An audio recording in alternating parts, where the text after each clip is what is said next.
Hello, welcome students. Good morning to one and all. I hope all of you are fresh and ready for the next session.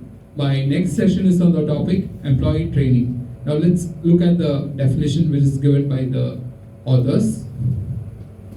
Michael Armstrong said that systematic development of knowledge, skills, and attitudes required by an individual to perform adequately a given task or job.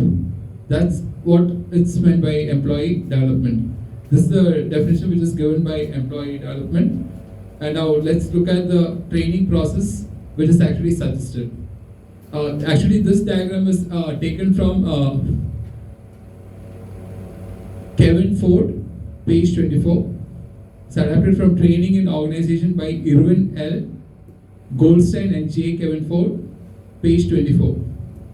He said that first an assessment is actually required. After that, organizational support, organization analysis, task, Pearson analysis, and instructional objectives. Actually, they are after that development criteria, training validity. And under instructional objectives, it goes to selection and design of instructional programs, then training, then the kinds of methods. There are many kinds of methods that are used for evaluation, like many kinds of methods, like ranking method is there, rating method, graphic scale. Like that, many methods are there actually to evaluate the performance of the employees. And then under the development criteria, we have training validity, transfer validity, intra-organizational validity, and inter-organizational validity. And training validity in the sense like the duration of the period in which the employee is actually trained. The duration can actually range from nearly 15 to 30 days, and in some companies they even go up to 3 months of training in some companies. Okay, now let's go to different training methods that are actually adopted. First is on-the-job training. That is, in this particular method, the employee will be performing the particular task and he'll be learning the process on how to do that particular job in the right way. In this method, actually there will be a external person or a senior person who is actually skilled in that particular task, who will be overseeing on how he is actually doing the job, and he'll be trying to correct this particular employee if he does anything wrong. Actually, he does this process, that is learning while doing the task. Next is apprenticeship or coaching. This particular method, and for example, in the case of football, if you take a sport or cricket, let it be any sport, the players, they go to the ground and they are actually instructed and they are actually coached. In a similar way, the employees are also coached, but in a different way. Next is regarding job rotation. That is, the employee will be doing a number of tasks of various departments. The job is actually rotated in various sections of the company. So we will be able to become aware with all the functions of all the other departments of this particular company. In this way also, he will be able to develop himself. Next is demonstration. That is, one particular person or a external person or the HR manager or whoever it is, they actually demonstrate how this particular work is actually done to this particular employee. After that, the employee is actually told to perform this particular task. The other form of on-the-job training is classroom lectures. As you know, in a particular classroom, a teacher actually delivers a lecture on various methods and concepts through which the students will actually gain the concepts. Next is regarding simulation exercise. Simulation exercise, in the sense, a real life situation will actually be given to the employees through which they will have to work through. For example, nowadays, like many gaming actually come as a mode of training. Actually, a simulation kind of game in which a real life situation is actually given and the person is supposed to solve the particular problem. Many researchers have actually found that these kinds of simulation exercises will be effective for various employees as well as to the students who are studying in various education institutions, because it will help to develop the various creativity skills. Next is programmed instruction. That is, a curriculum is actually designed in this particular criteria through which the people are actually trained as per this particular criteria. Next is case study.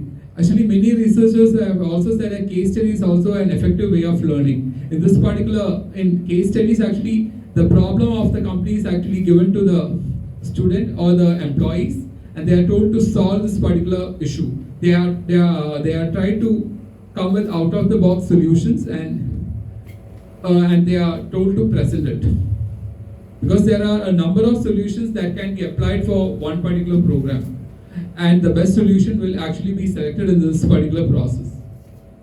Next is a field trip. That is, field trip in the sense they will be taken to many industries where actually the people work. In the case of Education Institute, they take the students for industrial visit, where they'll be shown like how the company actually works, and they'll be even told to work with do internship and things like that with various companies, so that they will be able to gain more knowledge through the field trip. Next is bus group. Bus group is almost like a focus group. They'll be focusing on various topics, and they'll be conducting things like a group discussion on various theories, practices, even debates can also be done. Next is regarding role play. In a role play, a particular topic is actually given to the students or even the employees, in which they are trying to enact an incident through which they will be able to gain more creativity skills and life skills, and in this way they will be able to groom the people or the students with the leadership skills, and the people will be divided into various groups in this particular method to solve the issues. Next is a symposium. A symposium is a place in which many people they gather together. It can be researchers, it can be scientists, it can be many highly skilled professionals. It can be like many people from many top reputed companies. They actually come together for a conference, or they actually come together for a conference or any activities like that. And they will be providing a lot of input through which people will be gaining more knowledge, and all the people are actually given a chance to present their particular papers on their particular topics. And next is regarding debates. Debate in the sense, like in the group discussion, when we conduct group discussions, people actually come up with for and against. So it's like in a similar way. Like they actually encourage the people to conduct debates through which they'll be able to develop the communication skills. Finally, the main objective is to find who's having more leadership quality. In the case of many B schools, they conduct CAT examination. They actually select the students based on their CAT or MAT examination or whatever. After that, they want to screen the students. They have to screen the students. For this particular purpose, they bring in the students and they actually conduct group discussions and things like that. Next is a panel discussion. A panel discussion in the sense, for example, a group of experts are actually called in a college or anything, and they are actually told to discuss on one particular topic, and it will be experts from their particular field, and they will be coming forth with their own ideas regarding the particular issue. Next is sensitivity training. That is, a real life situation is actually given to a particular person, and actually his actions are actually recorded on how he actually does, how sensitive he is to every situation in which which is given to him. Actually, his pressure, it's actually done to analyze the kind of pressure this particular person is able to handle. So that's what you understand by the term sensitivity training. Now let's go to the next slide. Actually, this training method was actually given by Donald Kirkpatrick's evaluation model. It's popularly known as Kirkpatrick's evaluation model. Actually, there were more factors which he considered for evaluating the performance of the employees. The first is reaction, second one is learning, third one behavior, fourth one results. In reaction, in the sense how he reacts to this particular situation which is given to that particular employee. Learning in the sense what's the kind of learning that this particular person or this particular employee gained by going through this particular situation. Next is the behavior. And what was the kind of behavior that was done by this particular person?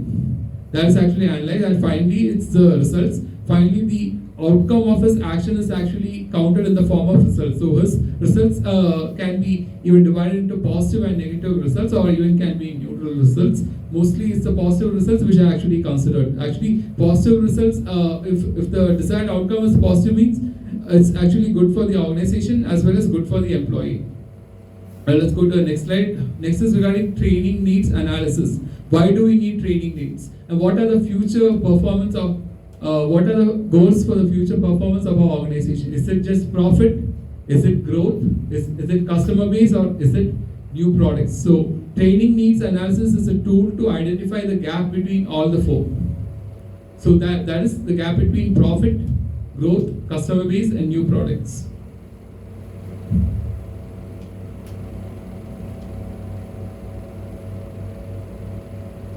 Now let's look at the training needs analysis in essence. Actually, first of all, in training needs analysis, one needs to start with the future organizational goals and challenges. Every organization actually goes through many challenges in its long run. For example, like every objective of any particular education institute is to remain the best in the industry. So for this particular purpose, they have to always be challenging, and they have to grow constantly. For example, if they are able to if a particular institution is able to groom the students very well, it means that particular education institute will be able to achieve 100% results in placements and things like that. Next is assess required employee performance to meet the goals and challenges. That is, employees' performance is actually assessed using various methods. It can be in the form of ranking method, it can be in the form of rating method, it can be in the form of graphic scale method, and there are many other methods to analyze the performance of employees. Even like many softwares are actually used in this particular era, especially in the 21st century. For example, we are having like performance management software such as HR1 is there, it's a popular software. Again, we have Zoho's performance management system. Again, we have Leapfrog. Like that, there are many performance management softwares that are actually available in this 21st century to analyze the performance of the employee. Next is assess the required employee skills, knowledge, and attitudes to deliver the performance. A right attitude is actually required to achieve the right kind of results for every organization. So a right attitude can be attained only by proper training. So when a company actually recruits the particular employee, they actually check the attitude of this particular employee and try to groom this particular employee in the long run. Next is identify employee training needs to bridge the gap. Sometimes there might be some skills that employee might not possess in actually doing his duties in the organization, and the company has to make sure that this particular need is actually met, and the company actually tries to find out the gap between his knowledge and the kind of skill that is required, and the company eventually trains him to become a better person.